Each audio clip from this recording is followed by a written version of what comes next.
Karen's scream could have shattered glass, but the delivery driver just stared, his face a mix of exhaustion and disbelief.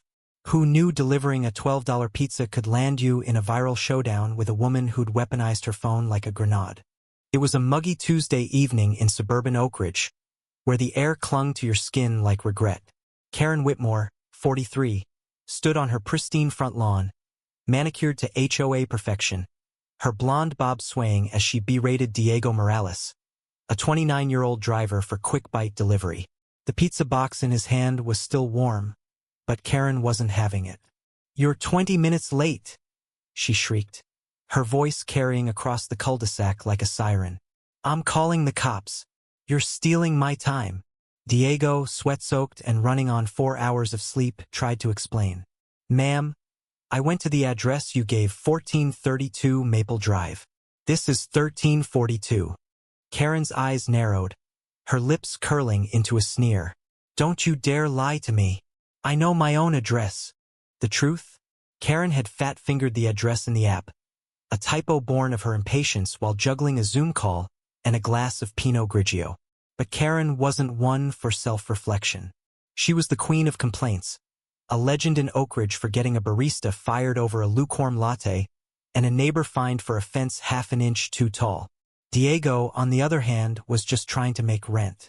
A single dad with a 6-year-old daughter waiting at home, he'd been driving for 14 hours straight, navigating Oak Ridge's maze of identical streets.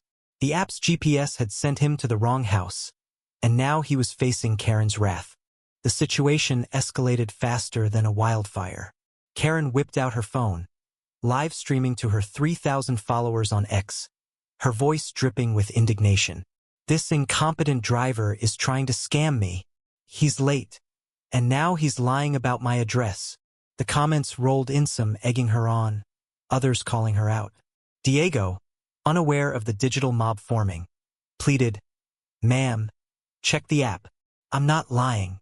But Karen was in her element, her outrage a performance honed by years of HOA meetings and customer service calls. She dialed 911, her voice trembling with theatrical urgency. "There's a suspicious man refusing to leave my property. I feel threatened." Diego's heart sank. He knew how this could look: a Latino guy in a beat-up van, facing a white woman's tears. The neighbors started gathering, drawn by the commotion. Mrs. Henderson, 72, peered from her porch, muttering about kids these days. Teenagers across the street filmed with their phones, giggling at the spectacle. Diego felt the weight of every stare, every whispered judgment. He thought of his daughter, Sophia, waiting for him to read her bedtime story. He couldn't afford to lose this job or worse, get arrested.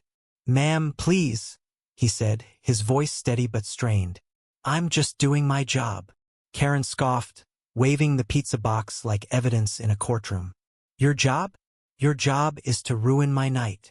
Minutes later, red and blue lights flashed as a police cruiser rolled up. Officer Rachel Nguyen, a no-nonsense cop with 10 years on the force, stepped out, her face unreadable. Karen launched into her story, embellishing every detail. Diego was aggressive, suspicious, and probably casing the neighborhood. Diego stood frozen, his hands visible, his voice low. "Officer, I'm just delivering a pizza." She gave the wrong address. Nguyen raised an eyebrow, sensing the disconnect. She asked Karen for the order confirmation. Karen fumbled with her phone, her confidence cracking as she opened the Quick Bite app. The screen glowed with the truth. 1432 Maple Drive. A full block away. The crowd murmured. Karen's face flushed crimson, but she doubled down. "That's a glitch. I would never make a mistake like that." Nguyen, unimpressed, turned to Diego. "You got the delivery log?" Diego nodded, pulling up his app to show the GPS trail every turn, every stop, leading to 1432. The evidence was airtight. Nguyen's lips twitched, not quite a smile. "Ma'am," she said to Karen, "you called us out here on a false report. That's a misdemeanor." Karen's jaw dropped. "A misdemeanor? Me? I'm the victim." The officer wasn't having it. You wasted police resources and falsely accused this man. That's not a game. The live stream was still running, and Karen's followers were turning on her. Yikes, Karen, you messed up. One comment read, "This is why people hate Karens," said another. The teenagers across the street were howling now, their videos racking up views. Diego, meanwhile, felt a knot loosen in his chest. He wasn't going to jail, but he wasn't out of the woods either. Karen, humiliated, turned her venom on Nguyen. "You're siding with him? I pay your salary." Nguyen's eyes hardened. "Ma'am, you're escalating this. I suggest you calm down." The climax came when Nguyen issued Karen a citation for filing a false police report, a $500 fine. Karen's screech could have woken the dead. "You're fining me? For being late with my pizza." The irony was thicker than the mozzarella in Diego's hand. The crowd dispersed, some shaking their heads, others smirking. Diego quietly handed Karen the pizza, now cold, and got back in his van. He didn't say a word, but his eyes carried the weight of a man who'd seen too much. As Diego drove off, Karen stood alone on her lawn, the citation crumpled in her fist. Her phone buzzed with notifications, hundreds of comments tearing her apart. The video had gone viral, her name trending for all the wrong reasons.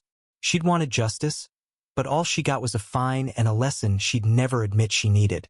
Diego, meanwhile, made it home just in time to tuck Sophia into bed. He read her favorite story, his voice soft but steady, the chaos of the night fading with each page. But the story didn't end there. The ex-post exploded, sparking debates across Oak Ridge and beyond. Was Karen a villain or just a frustrated customer? Was Diego a victim or should he have double-checked the address? The internet split into camps, some defending Karen's right to be upset, others calling her out for entitlement. The truth, as always, was messier. Karen's typo had cost Diego an hour of his life and nearly his freedom. Her outrage had cost her dignity and $500. And the world watched, judging from their screens. In the days that followed, Karen's neighbors avoided her, their whispers louder than her screams had been. Diego kept driving, his van a little more battered, his heart a little heavier. Oak Ridge returned to its quiet rhythm, but the story lingered, a cautionary tale of anger, assumptions, and the consequences of pointing fingers. What do you think? Did Karen deserve her fine, or was she just a product of a system that fuels outrage? Share your thoughts. Where does justice end and entitlement begin?